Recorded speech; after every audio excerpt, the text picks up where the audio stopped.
Still a lot to digest from last night's historic election results. Joining me now, Sky News US political analyst, of course, former Australian ambassador to the United States, Joe Hockey.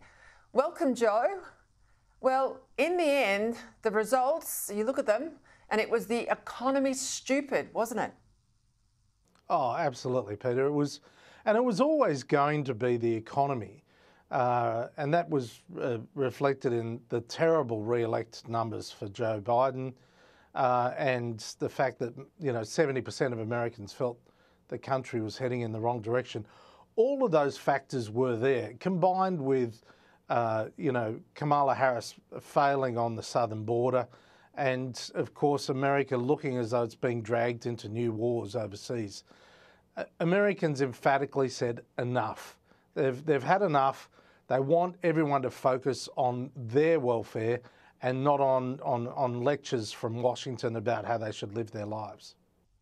And for all the demographic talk, Joe, that women and the black vote would come to Harris, that she'd have the same sort of heavy Biden union vote, that Hispanics would stay locked in the Democrat column, in the end, none of that eventuated. And the only divide I could really see was between the haves and the have-nots. Well, the divide between the haves and the have-nots was the opposite of what you'd expect. It was the haves that were voting for the Democrats and the have-nots that were voting for Donald Trump. In fact, he got an overwhelming majority of people earning less than $100,000 a year. And you're absolutely right. It was across demographics. Donald Trump got a swing to him amongst black Americans, amongst Hispanics, amongst Asians, even in some demographics like Michigan. He got a majority of under 30-year-olds, men and women, voting for him ahead of Harris. And that's quite a remarkable story, given the focus of the Democrats on younger voters. What about the polling too, Joe? Because it was predicting a very tight race, and yet it was anything but, in the end, a comprehensive win to the president. So will there now be a rebuke, do you think, to the pollsters? Well, polling is just not credible when it's released publicly in that way. This is the third election in a row involving Donald Trump where the pollsters have got it pretty dramatically wrong.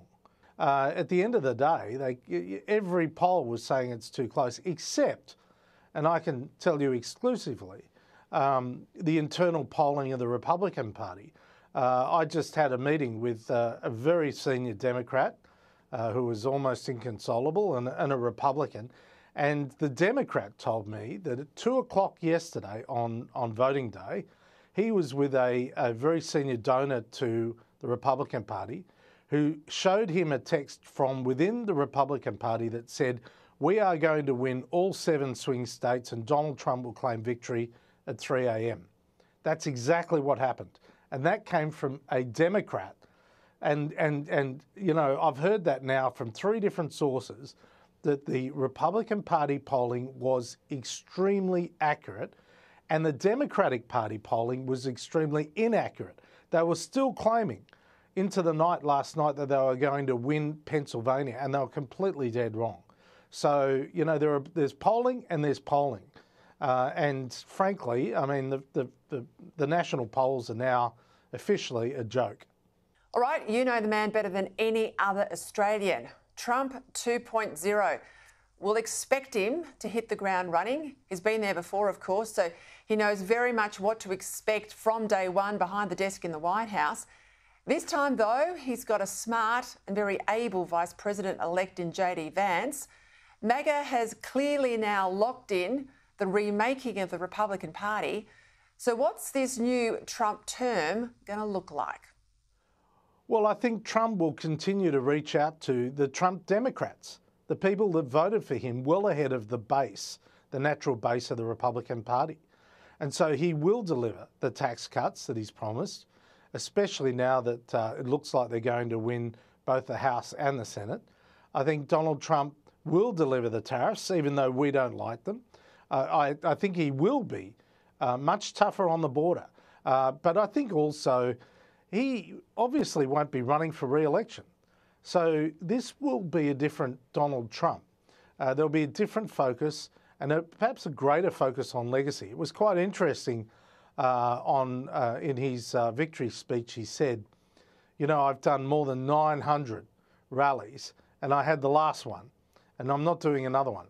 And, you know, that's kind of like asking Mick Jagger not to do another concert.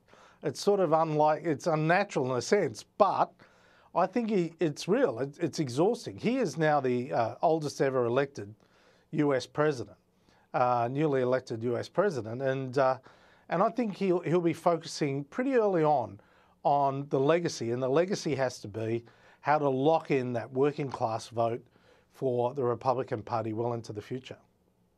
Just before we go, on the Democrat side, there was a battle royal to get Biden out earlier. The Obamas, of course, slow to endorse Harris.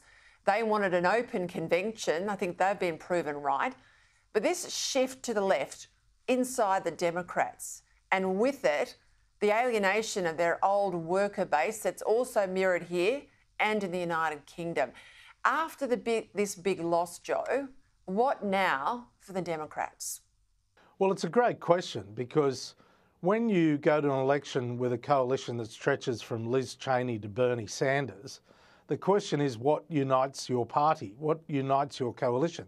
And the only thing that united them was they hated Donald Trump. It was as simple as that.